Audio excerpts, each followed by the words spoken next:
ህዋት በአማራ ክልል ላይ ያልሰራውን ስራ ብልጽግና ሰርቶታል ያ ማለት ግን ብልጽግና ቅዱስ ነው ማለት አይደለም የኦሮሞ ህዝብ ዛሬም ድረስ በጅዋር እሳቤ ቴሌቪዥን ነው ሪሞቱ ሱጅ ላይ እንዳለ ነው የሚያስበው የፋኖን አደረጃጀት እኔ አልጠላው አሁን አብይን ካወረድን በኋላ ወደ ስልጣን ስንመጣ የኢትዮጵያ ህዝብ ይቀበለናል ወይ ሀገሬ ተባብራ ታረገጠች እርካብ ነገራችን ሁሉ የምቧይካብ የሚባል አባባል አለ የኦሮሞን ህዝብ ማስነሳት በቂ ነው አብይን ከስልጣን ለማንሳት ብለሃል ፋኖ ምን ያደረገ ነው ቂቤ እየቀባ ነው ወይ ነው እየገደሉ አይደለም ወይ ነው ጥያቄ በመኖርና ባለመኖር መካከል ያለ አንድ ሰው ኦክሲጅን ያስፈልጋል ብሎ የመከራከር ያህል ጨርሷል ይሄ ታሪክ ነው አጥፍቆም ምንም ታረጋችሁ ነው ምን ታደርጓል አንተ ቁጭ ብለ ያወራሱ ሰርቶታል በትራክተር ማረስ የጀመረው ኮይ ኦሮሞ ህዝብ በብልጽግና ዘመን እስቄል ጋቢሳ መሳይ መኮንን ገለመሌ የሚባል ስም የለም እዛ ቦታ ላይ አይኖርም እንዳወራ ቱሪናፋን እንደነፋ ትቀጥላለ ማለት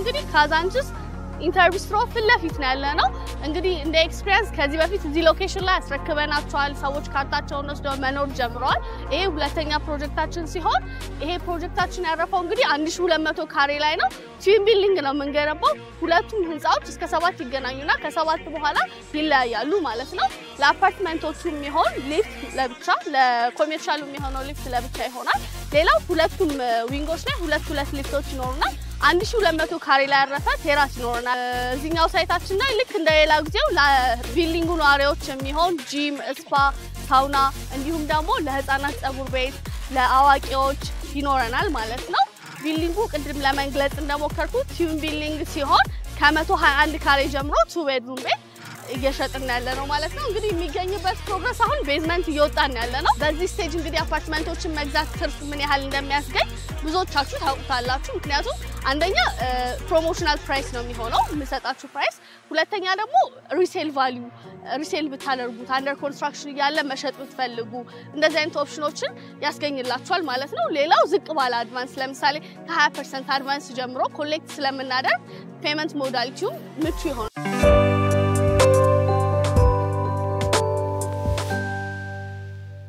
ሰላም ጤና ይስጥልን ውድ ተመልካቾቻችን በአዲስ አቀራረብ በወቅታዊ ጉዳዮች ላይ የተወሰኑ ቪዲዮዎችን ይዤ መጥቻለሁ እነዛ ቪዲዮዎች ላይ ፖዚቲቭም የሆነ ኔጌቲቭም የሆነ ሂስ እንሰጣለን አብራችሁን ቆዩ እናንተም ቪዲዮቹን ከተመለከታችሁ በኋላ የራሳችሁን ሐሳብ በቪዲዮቹ ላይ መስጠት ትችላላችሁ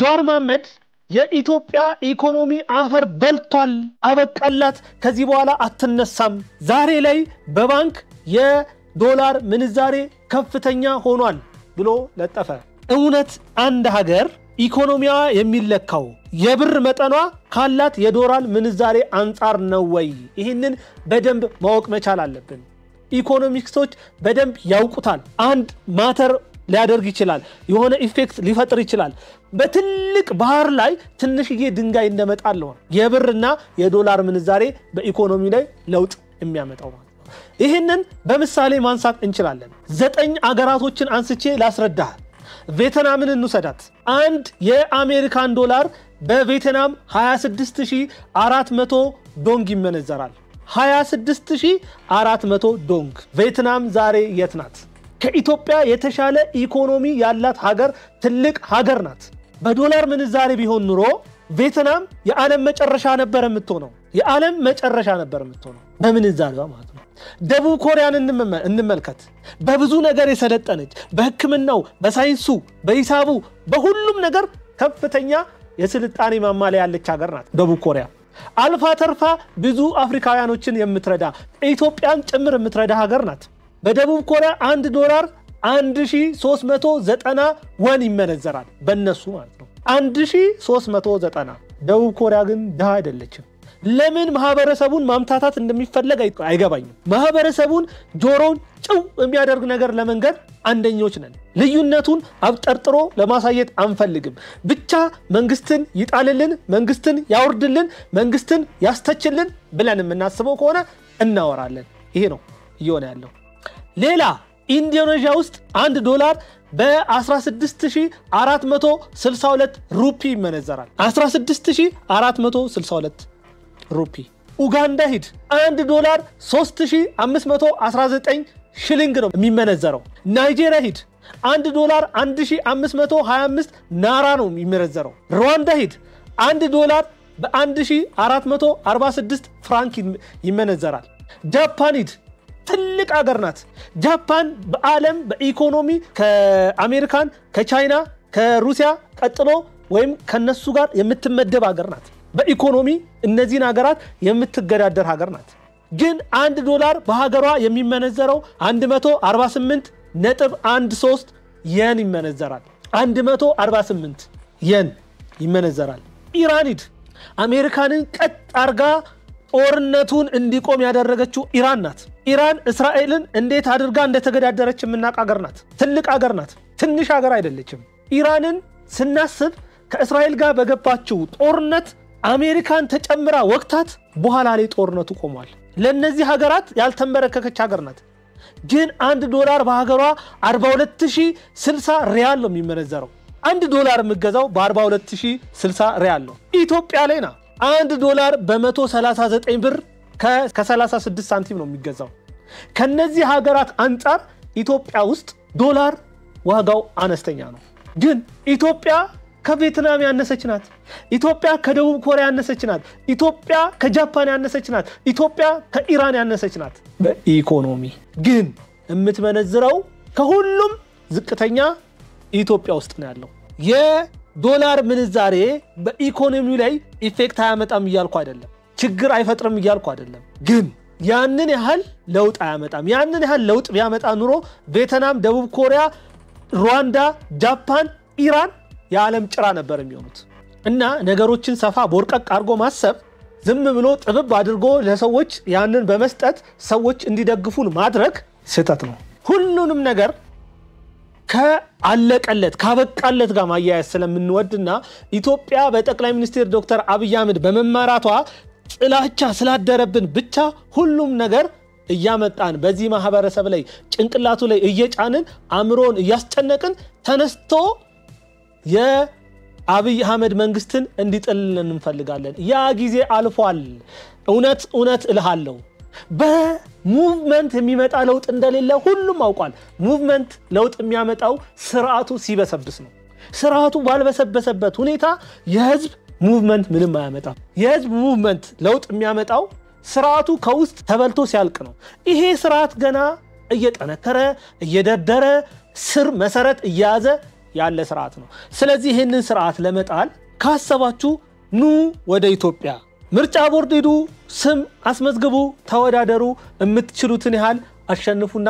ወንበር ይዛችሁ ፓርላማ ገብታችሁ ተዋደቁ ለሐሳባችሁ ከዛ ይዘለለ እና ለናንተ ስልጣን መያዝ የሚሞት ወጣት የሚሞት ህዝብ የለም እኔን ማለት ነው የምፈልገው ህዳሴው ሲያልቅ አብይ አልሰራውም ቀይ ባህር ቢመጣ አብይ ነገር ፍለጋ ነው ኦ ማይ ጉድነስ ምን ቢደረግ ይሄ ሰውዬ እንደሚመሰገን አይገባኝም ከምን ጋር ተያይዞ እንደሚጠላም እንደሚገፋም አይገባኝም ይሄ ማለት አብይ ፍጹም ሰው ነው ማለት አይደለም ስህተቱን ነቅሶ አውጥቶ ይሄ ስህተት ነው ማለት ጥሩ ነው ግን የሰራውን ሁሉ አፈር ማስገባት የሰራውን ሁሉ ማውደም የሰራውን ሁሉ ስሙን ያነሱ ማብጠልጠል ተገቢ ነው ብዬ አላምንም ምናልባት እሱን ካልተቃወማችሁ እንጀራ ላትበሉ ትችላላችሁ የሚቆርጥባችሁ አካል ደሞዛችሁን የሚቆጣጠር አካል ሊኖር ይችላል ከጀርባ ያ ከሆነ ምንም ማድረግ አይቻልም ግን በመጨረሻ ማለት የምፈልገው ሀገሬ ተባብራ ካረገጠች እርካብ ነገራችን ሁሉ የምቧይ ካብ የሚባል አባባል አለ መተባበር አንድ ላይ መሆን መተጋገዝ ያስፈልጋል ሀገርን ከሆነ የምናስበው እኔ ያልኩት መንገድ ብቻ ነው ልክ አንተ ያልከው አያስፈልግም የሚባለው አስተሳሰብ መቅረት መቻል አለበት ነገራችን የምቧይ ካብ እንዳይሆን ቁጭ ብሎ መነጋገር ቁጭ ብሎ መተቻቸት ቁጭ ብሎ ስለ ነገ ማቀድ ቁጭ ብሎ ነገን ማሰብ ተገቢ ነው ማለት እፈልጋለሁ በተለይ አሁን አብይ ከየቦታው ሁሉም ጋር ታልቶ ኦሮሞ ስለገባ አብይ ለመጣል በጣም ቀላሉና አጭሩ መንገድ ኦሮሞን መነካካትና መቀስቀስ ነው በቀላሉ እንደሆነ ብቻ የመጨረሻው ምሽግ ስለሆነ ያ ምሽግ በተነካካበት ያጠፋዋል ጀዋር መሐመድ ታስሮ ከወጣ ወዲያ እኔ ያስር ቤት ምን እንደሚያደርጋቸው አላውቅም አስተሳሰቡ በጣም ወርዷል መውረድ ብቻም አይደለም ዛሬም ለኦሮሞ ህዝብ ያለውን ንቀት ነው ያሳየው እዚህ ንግግር ላይ ማለት ነው የኦሮሞ ህዝብ ተነስ ሲባል የሚነሳ ተቀመጥ ሲባል የሚቀመጥ ልክ ጀዋር የሆነ ቦታ ላይ ያስቀመጠው እሱ በሪሞት የሚመራው ማህበረሰብ እንደሆነ ነው የሚያስበው ይሄ በጣም የአስተሳሰቡን ትንሽነት ነው ከዛ ውጪ ምናልባት የኦሮሞ ቄሮ ልክ እንደ ትናንትናው ለጀዋር የእውነት ይታዘዛል ወይ ጀዋር የሚለውን ይሰማል ወይ በዛ ልክ ነው ወይ የሚለው ነገር መታሰብ መቻል አለበት ጀዋር በዚህ ሰዓት እኮ በኦሮሞ ማህበረሰብ በደንብ ተደርጎ ተተፍቷል ተጠልቷል አንድም ቦታ ላይ ጀዋር ለኦሮሞ ህዝብ የጉርጓድ ውሃ አላወጣም ትምርት ቤት አላስገነባም ስሙን ተጠቅሞ ማለት ነው ጠቅላይ ሚኒስትር ዶክተር አብይ አህመድ ወደ ስልጣን ከመጣ ሙሉ ለሙሉ የኦሮሞ ጥያቄ ተመልሷል ወይ በደንብ አልተመለሰም የተወሰኑ ተመልሷል ግን የኦሮሞ ህዝብ ምንድነው ጥያቄው ከነዛ ጥያቄዎች ውስጥ የተወሰኑቹ ተመልሰዋል ስለዚህ ተስፋ አለኝ የሚል እሳቤ በጠቅላይ ሚኒስትር ዶክተር አብይ አህመድ ላይ አሳድሯል የጀዋር እሳቤ የኦሮሞን ህዝብ ከኢትዮጵያ ነጥሎ ማቆየት ነው አስቡት አዲስ አበባ የኔ ናት የሚለው እሳቤ ሁሉም ነገር ኬኛ የሚለው እሳቤ በማን ሲመራ ነበር ነው በጀዋር መሐመድ አልነበረም ወይ ነው ያ እሳቤ የድረስ ነበር የሚያስኬደው ለዘመናት የኦሮሞ ህዝብ ከአማራው ጋር የኦሮሞ ህዝብ ከሌላው የኢትዮጵያ ህዝብ ጋር ተጋምዶ ተዋልዶ ኖሯል ያንን ለመበጠስ ሲሰራ ነበር ጀዋር መሐመድ ማለት ነው ዛሬ ላይ ተነስቶ የኢትዮጵያ አዳኝ ሲሆን እጅግ በጣም ይገርመኛል በዛ ላይ ደግሞ ለታላቁ የኦሮሞ ህዝብ ያለው ንቀት ያሳየበት ንግግር ነው የኦሮሞ ህዝብ ዛሬም ድረስ በጀዋር እሳቤ ቴሌቪዥን ነው ሪሞቱ እጅ ላይ እንዳለ ነው የሚያስበው ተራርቃቸዋል አልተግባባችሁም የኦሮሞ ህዝብ የኦሮሞ ወጣት ዛሬ ሌላ ሌቭል ላይ ነው በትናንትናው ድንጋይ መወርወር ውስጥ በትናንትናው አስፋልት መዝጋት ውስጥ አይደለም ያለው በትራክተር ማረስ የጀመረው እኮ የኦሮሞ ህዝብ በብልጽግና ዘመን ነው ትናንትና ሲገፋ ነበር መሬቱ ሲወሰድበት ነበር ልክ ነው ቢታገል ለዚህ ነው ታገለው አሁን ምንድነው የሚያታገለው ነው አንተን ስልጣን ላይ ለማምጣት ነው የሚታገለው አንተ በስልጣን ላይ መተ ምንድነው የምትሰራለን በጣም የሚገርምና የሚያሳፍር ተግባር ነው ከዛ ውጪ የኦሮሞ ህዝብ በአንተ ሳቤ አትመዝነው የኦሮሞ ህዝብ አቃፊ ማህበረሰብ ነው ሁሉንም በጋራ በመኖር ከሌላው ማህበረሰብ ጋር ከሌላው ኢትዮጵያ ጋር በጋራ በመኖር የሚያምን ነው ትናንትና እኮ መንገድ ሲዘጋ የነበረው ላንተ አልነበረም የኡነት የኦሮሞ ህዝብ ላይ ግፍ ሲሰራ ስለነበረ ነው አሁን ምንድነው ግፍ የተሰራበት ነው ጠቅላይ ሚኒስትር ዶክተር አብይ አህመድ ወደ ስልጣን ከመጡ ጀምሮ በሁሉም ክልል ውስጥ ብልጽግናን ለማምጣት በጣም እየለፉ ነው ግን አንተን የመሰሉ ሰዎች እንቅፋት ስለሆናችሁ በየጊዜው የሚሰሩትን ስራዎች በማጣጣል ውስጥ በማኮሰስ ውስጥ ጀግና ይሆናችሁ ስለሚመስላችሁ ይሄንን ትላላችሁ አድርገው ከመፎከር ማድረግ ነው እኔ የምለው ማለት ነው የኦሮሞን ህዝብ ማስነሳት በቂ ነው አብይን ከስልጣን ለማንሳት ብለሃል አድርገው የምለው ይሄንን ነው እስቲ ሞክረው እንደ ትናንትና ቄሮን ቀስቀስ ቄሮ ተነስቶ አብይን ከስልጣን ያወርደው የለም አያደርገውም አይነሳልህም በጣም እርግጠኛ ሆኜ እነግራለሁ አብይ ቄሮን ቢጠራና አንተ ቄሮን ብትጠራ አብይ ጋር የሚሄደው ቄሮ ይበዛል የሚፈልግ የለም ተጠልታል ተተፍታል ተረስተሃል አንተኮ በሃጫሉ ሁንዴሳ ሞት ላይ ቁማር የቆመርክ ሰው ነህ እንዴት ይረሳል ያንን የመሰለ ዕውቅ ወጣት ጀግና ሞትን የማይፈራ በታንክና በመድፍ ፊት ለፊት ቆሞ ህዋትን የታገለ ወጣት ሃጫሉ ሁንዴሳን ሞቶ አስክሬኑ ከአዲስ አበባ ወደ አምቦ የሚሄድበት ሂደት ውስጥ የፈጠርከውን ነገር ታስታውሳለህ ሃጫሉ ሁንዴሳ እኮ ዛሬም ድረስ ለኦሮሞ ህዝብ አይደለም ለኦሮሞ ህዝብ በተጨቆኑ ኢትዮጵያውያን ማህበረሰብ ዘንድ የማይረሳ ወጣት ነው ታግሏል አታግሏል አልፈራም ፈርቶ አያውቅም ይሄንን ወጣት ሞቶ እንኳን እንዲያርፍ አልፈቀድክለትም በመሞቱ እንኳን አልጸጸትም ብለህ መጻፍ የጻፍከው ነው አንተ ቄሮናው የምትጠራው ሞቱ እንኳን አላሳዘነህም ያኔ ሚሊኒየም አዳራሽ 4 ኪሎ ሲቱአኔ ብሎ እሳትን ለብሰው እሳትን ከጎረሱ የኢትዮጵያን ህዝብ አንቀጥቅጠው ከሚገዙ የህዋት ባለስልጣናት ፊት አንዳች ነገር ሳይፈራ ያንን ዘፈን ለወጣቱ ያንን ጌሬርሳ ለኦሮሞ ማህበረሰብና ለተቀረው ኢትዮጵያዊ የተጨቆነ በህዋት የተገፋውን ማህበረሰብ አለውል ሲል አንተ ቤት ቁጭ ብለ በቴሌቪዥን ተከታትለ ሲሞት ግን አስክሬኑ እንኳን በሰላም እንዳይሄድ መንገድ ያዘጋ ሰው ነበር ይዛቸው የመጣችሁት ነገ ከነጎዲያ ተመሳሳይ የአብይ አህመድ ዘመን ተመሳሳይ የህዋት ዘመን ላለመሆኑ ዋስትና የለንም ብለው የሚሰጉ ወገኖች አሉ ከዚህ አንፃር ይሄንን ክፍተት ለመድፈን ምን ማድረግ ይጠበቅባል? እኔ በጣም የሚገርመኝ መሳይ መኮንን ራሱን የሚያይበት አንግል ነው። ራሱን የሚያይበት እሳቤ ነው የሚያናድደኝ። ወደ ስልጣን እንደሚመጡ ያስባሉ።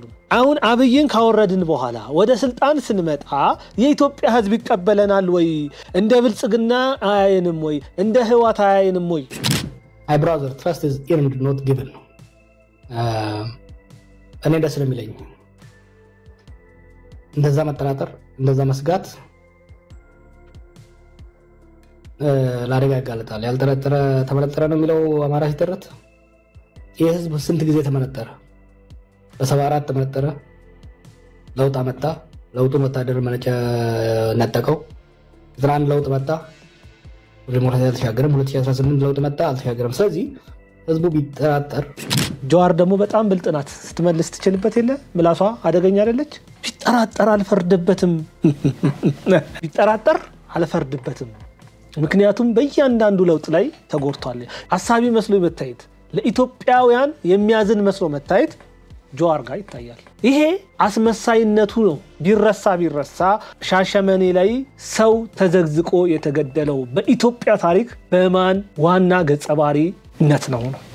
ይሄን እንዴት እንረሳለን? ጀዋር ቢረሳ ቡራዮ ላይ ያ ሁሉ ህዝብ በማን ምክንያት ነው ያለቀው ነው? እንዴት ሊረሳ ይችላል? የኦሮሞን ህዝብ እኮ በሌላው ህዝብ እንዲጠላ አውሬ ተደርጎ እንዲታሰብ አድርገሃል ጀዋር ማለት ነው። ዛሬ ንጹህ ለመምሰል መሞከር፣ ዛሬ ራስን ጻድቅ አድርጎ አብይን ደግሞ ሰይጣን አድርጎ ማቅረብ ብዙ እንትኑ አይታየኝም። ይሄንን ስል ጠቅላይ ሚኒስትር ዶክተር አብይ አህመድ ፍጹም ሰው ፍጹም መልአክ ነው እያልኩ አይደለም። በደንብ ይሳሳታል። ሰው ነው። የምናርምበት መንገድ ነው መስተካከል ማለት ያለበት። የሰራውን ስራ ማመስገን ምንም ማለት አይደለም። ይሄ ሰውኛ ሐሳቤ ነው፣ ትክክለኛ ሐሳቤ ነው። ሲሰራ መልካም ሰርታል ማለት ነው። ሲሳሳት ደግሞ እንደዚህ ተሳስተሃል which is better ያ ነው። ይሄንን ማድረግ ሲገባ ብድግ ብሎ ሁሉንም በኢትዮጵያ ውስጥ የተደረጉ ኃጢያቶችን በሙሉ ለጠቅላይ ሚኒስትር ዶክተር አብይ አህመድ ማሸከም ነውር ነው። ትንሽ ወደ ኋላ ዞር ብለው ባለፉት 7 ዓመታት ውስጥ በነበሩ የኢትዮጵያ ግጭቶች ውስጥ የኔ እጅ ንጹህ ነው ወይ ብሎ ማየት ተገቢ ነው። ራስክን እንደ ጲላጦስ እጄ ታጥቧል ንጹህ ነኝ ብለ ማውራት አትችልም። በየቦታው መሳይ መኮንንን ብትሆን ያኔ የፌደራል መንግስቱና የህዋት መንግስት በገቡት ግጭት ላይ ጦርነቱን ስታፋፍም በለው ግፋ ሂድ ስትል የነበርክ ሰው ነው። ስለዚህ ራስን ንጹህ ባታደርግ ጥሩ ነው። እኔ አስረግጬ የምነግር ነገር ቢኖር ኢትዮጵያ ውስጥ አብይን የሚጠላ ሰው ይኖራል። ኖርማል መኖርም አለበት። አንድ ሰው በሁሉም ከተወደደ ችግር ነው። እንዲሁ እኮ አይተን የምንጠላው ሰው አለ፣ እንዲሁ ዝም ብለን ሳናውቀው ምናምን ማለት። ስለዚህ አብይም ሊጠላ ይችላል። መጠላት ምንም ማለት አይደለም። መወደድም ዛት ማች ብርቅ መሆን መቻል የለም። አብይን መመዘን ያለብን ከሃይማኖቱ ከብሔሩ አይደለም። አብይን መመዘን ያለብን በስራው ነው። እንደ ሰው ጠቅላይ ሚኒስቴሩን ከመናቅ ካለማክበር ካለመውደድ እንደው ተበልጫለው እየሰደብኩት ልኑር ለማለት ካልሆነ በስተቀር ጠቅላይ ሚኒስትር ዶክተር አብይ አህመድ ያለበት ሌቭል እናንተ ያላችሁበት ሌቭል አንድ እንዳልሆነ በደንብ ታውቃለህ። ምቀኝነት ካልያዛችሁ በስተቀር ማድረግ የምትችሉት ብዙ ነገር አለ። ጀዋር መሐመድ ስም ትልቅ ነው። መሳይ መኮንን ስማችሁ ትልቅ ነው። አጠቃላይ ተቋሚዎች በኢትዮጵያ ፖለቲካ ውስጥ ትናንትና እንደ ብርቅ ቁጭ ብለን በቴሌቪዥን እናንተን ለማየት ብዙ ዋጋ የከፈልን ወጣቶች አለን። እውነቱን እንነጋገር ከተባለ በኢህአዴግ ዘመን እኮ ኢሳትን ለማየት ምናደርገው ምን ከፍሎ መስዋዕትነት ነበረ።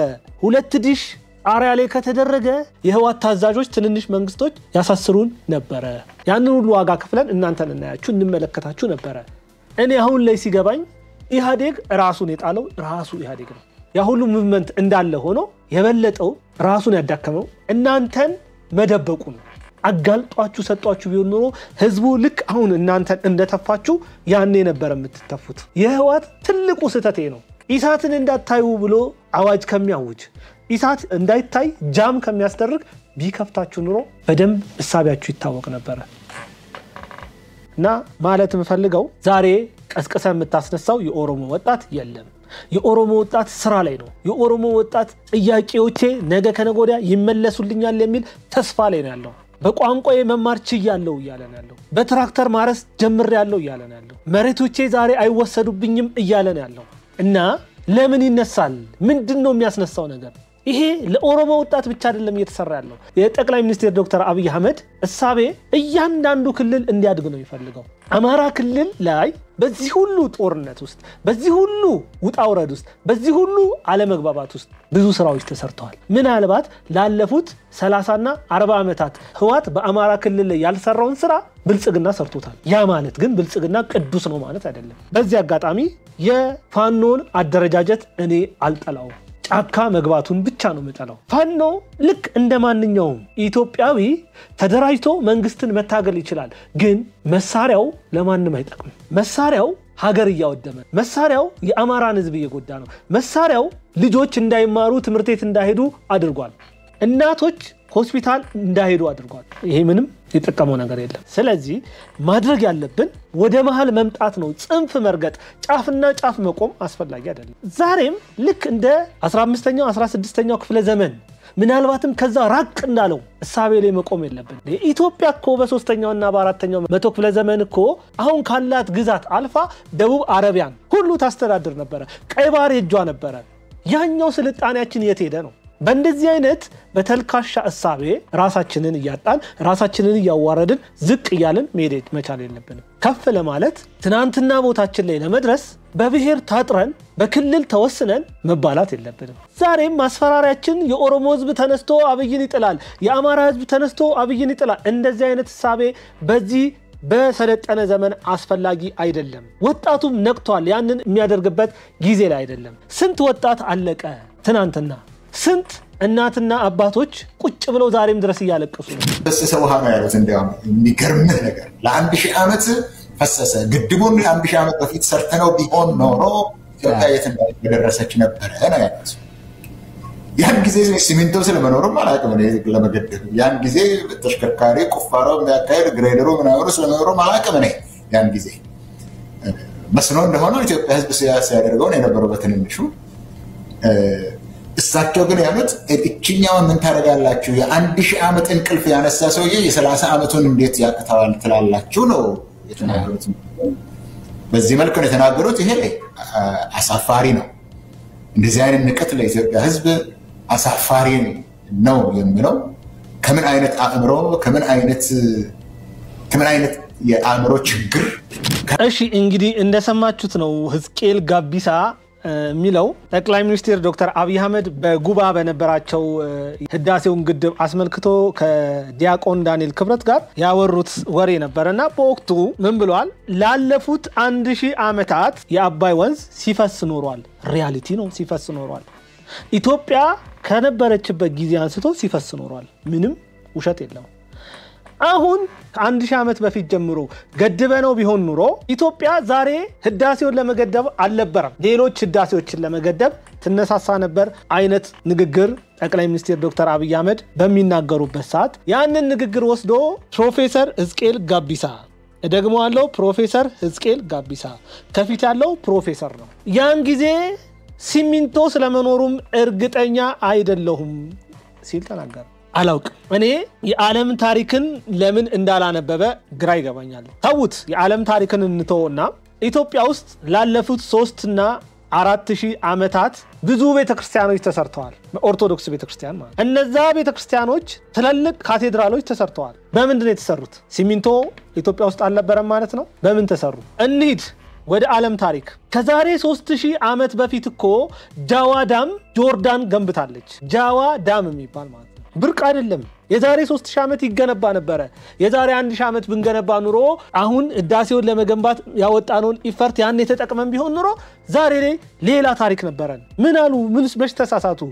የተሳሳተው ፕሮፌሰር የሚለው ማረግ ተሸክመ አንተ ነህ የኢትዮጵያን ታሪክ ብቻ በቁንጽል ስላልየ የዓለም ታሪክን አላየህም ሳድል አልካፈር የሚባል ዳም ማለት ነው ከዛሬ 2650 ዓመት በፊት ግብጽ ገንብታለች ኤንሸንት ታይም ላይ ማለት ነው ብርቅ አይደለም ነበር ዓለም ላይ ያለው እውነት ነው ከዛሬ 3000 ዓመት በፊት የተገነባው ጃዋ ዳም ጠቅላይ ሚኒስትሩ ዶክተር አብይ አህመድ በተናገሩበት ጊዜ መካከል እንኳን የ2000 ዓመት ልዩነት አለ ሲሚንቶ ነበር ነው ኢትዮጵያውያን አያውቁም አልተማሩም እኔ ብቻ ነኝ የማቀው ነው ወይስ ሳቢው ነው አንዳንዴ ሰፋ ብሎ ቦርቀቅ ብሎ ነገሮችን ማየት መልመድ መቻል አለበት ኢትዮጵያ እኮ ከ3000 ዓመት በፊት በአንሸንት ታይም ዓለምን ትገዛ ነበር ውሸት አይደለም ይሄ ታሪክ ነው ምናልባት ተረት ነው ብለ ስለምታስብ ኢትዮጵያን ከ100 ዓመት ወደዚህ አድርገ ስለምታስባት ነው አንተ ኢትዮጵያን ሚኒሊክ እንደገነባት እንደፈጠራት አድርገ ስለምታስብ እንጂ ከዛ በፊት የነበረው የኢትዮጵያ ታሪክ ላይ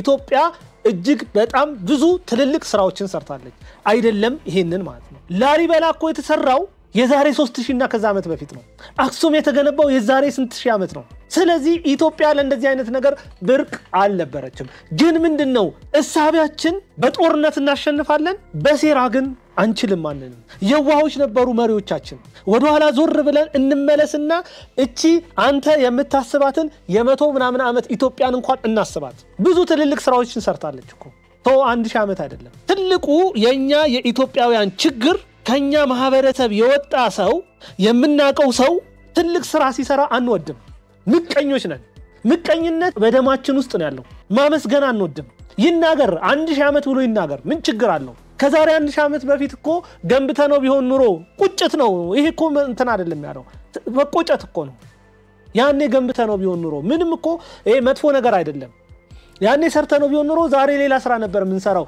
ለዚህ ለህዳሴ ግድብ የወጣው ገንዘብ ሌላ ብዙ ነገሮች ይገነባልን ነበር ሌላ ማርብል ዳምን ገንብታ ነበር የመን ማለት ነው ደቡብ አረቢያን የመንን ኢትዮጵያ ታስተዳድር ነበር በአንሸንት አክሱም ሲቪላይዜሽን ዘመን ያኔ ኢትዮጵያ የገዛቻት ሀገር የመን ማርብል ዳምን ገንብታለች ሲሚንቶ ነበር ማለት ነው ስልጣኔውም ነበር ዕውቀቱም ነበር እዛ የመን ብቻ አይደለም ኢትዮጵያ ውስጥ እኮ ዕውቀቱ ነበር ስንት ኪነ ህንጻዎች በዛ ዘመን የዛሬ ከሺህ ዓመታት በፊት የተሰሩ ኪነ ህንጻዎች እኮ አሉን ኢትዮጵያውያን ናቸው እኮ እነዛን የገነቡት አንተ እንደምትለው ሲሚንቶ የለም ይሄ ውሸት ነው እንደውም ተረት የምታወራው አንተ ነህ ዋጋ የላችሁም ወላ ኃይለ ሥላሴ ወላ መለስ ወላ ኃይለ ማርያም እናንተ ሁሉ እንደሯጮች ተመልካቾች ናችሁ እኔ ሪባኑን የቆረጥኩት እኔ ስለሆንኩኝ ምን ዋጋ አለው ስለሱ መናገር ነው ያለው ስለመለስ መናገር ዋጋ አለው ስለ ቀዳማዊ ኃይለ ሥላሴ መናገርስ ምን ዋጋ አለው ብለው እንደዚህ አይነት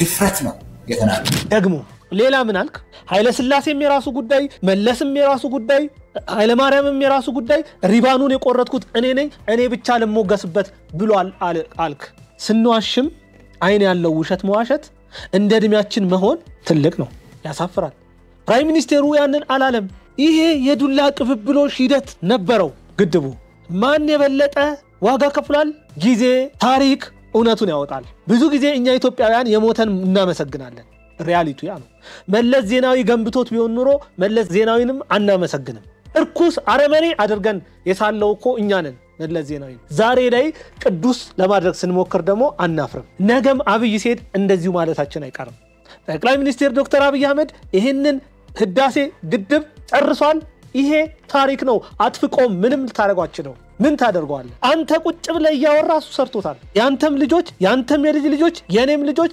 የሁላችንም የኢትዮጵያውያን ልጆች ህዳሴውን ግድብ ማን ጨረሰ የሚል ሂስትሪ ሲማሩ ጠቅላይ ሚኒስትር ዶክተር አብይ አህመድ የሚል ስም ነው የሚነሳው ህዝቅኤል ጋቢሳ መሳይ መኮንን ገለመሌ የሚባል ስም የለም እዛ ቦታ ላይ አይኖርም እንዳወራ ቱሪናፋን እንደነፋ ትቀጥላለ ማለት ስለዚህ የሆነ ነገር ስንናገር ትናንትናን መነሻ ማረጋችንን አንርሳ ጃዋዳም ሳድል አልቃፋር ዳም ማሪብ ዳም እነዚህ ዳሞች መካከለኛው ምስራቅ ውስጥ ያሉ ግድቦች ናቸው መካከለኛው ምስራቅ ደግሞ በኢትዮጵያ ታሪክ ውስጥ እጅና ጓንት ሆነው የኖሩ ናቸው ሪያሊቲውን ነው መነግረህ በደንብ ታውቃለህ አውቀ ካልሆነ በስተቀር በደንብ በትምህርት ውስጥ አልፈሃል ከመማር አልፎ አስተማሪም ነህ ታውቃለህ ይሄንን የኢትዮጵያ ታሪክንም በደንብ ታውቃለህ ራስን ካልዘጋው በስተቀር ራስን ዝቅ ካላደረክ በስተቀር ታውቃለህ እና ማለት የምፈልገው ነገር ከሺህ ዓመታት በፊት ግድብ መገደብ ብርቅ አልነበረም ብዙዎች ገንብተው አሳይተውናል ይሄንን ንግግር ወስዶ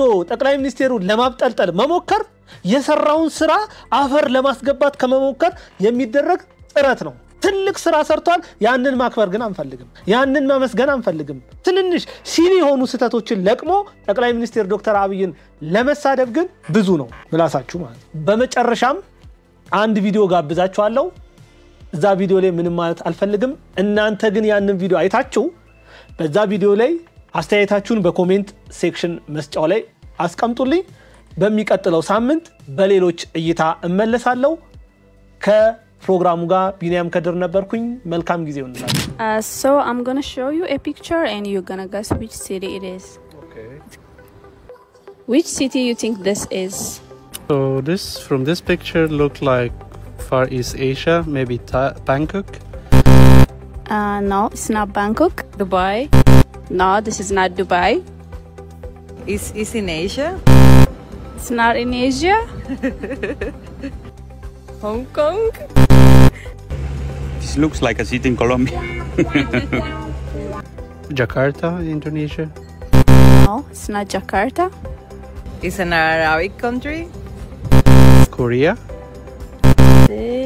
Rio. No, I will give you a hint. Okay. It is in Africa. In Africa. Okay. In Africa, it could be like Angola. I'm gonna go with Nairobi. Somewhere in Uganda. Cairo. Kenya. Nairobi. I'm gonna go with Johannesburg. It is in Ethiopia. Okay. Addis Ababa, the capital city of Ethiopia. Okay, wow, that's really unexpected. But it looks really nice. Yeah, it's like a new city. Nice. Oh my God. Such a nice city. Okay. Wow. Beautiful.